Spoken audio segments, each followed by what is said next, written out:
Vous savez, il n'y a pas d'amitié, il n'y a pas... C'est la guerre des intérêts, c'est des conflits de positionnement. Tout est lié souvent à des questions de ressources. Donc ces pays qui, autrefois, s'accaparaient aisément de nos ressources et essaient toujours de nous mettre dans des conditions misérables.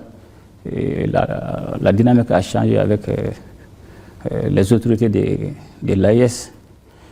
Parce qu'aujourd'hui, nous nous inscrivons dans la dynamique de défendre tout ce qui est notre souveraineté, de défendre les intérêts de nos peuples.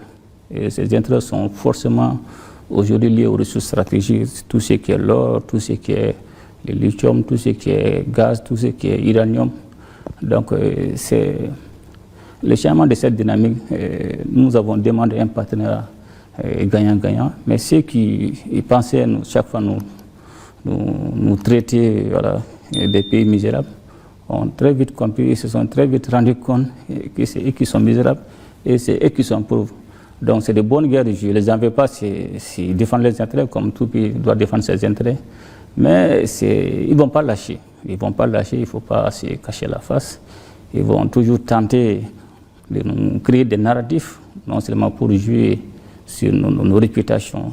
Comme on le dit, c'est la guerre d'influence et de manipulation. C'est des questions géopolitiques. Quand vous regardez en termes d'influence, en ce moment, ils parlent de soft power, hard power. C'est-à-dire qu'ils vont pouvoir vous influencer par la manière douce, soit à travers tout ce qui est l'éducation, tout ce qui est la culture. Ils peuvent aussi saper votre réputation, comme cela se passe actuellement, avec les critiques, la campagne des informations, le tourisme médiatique.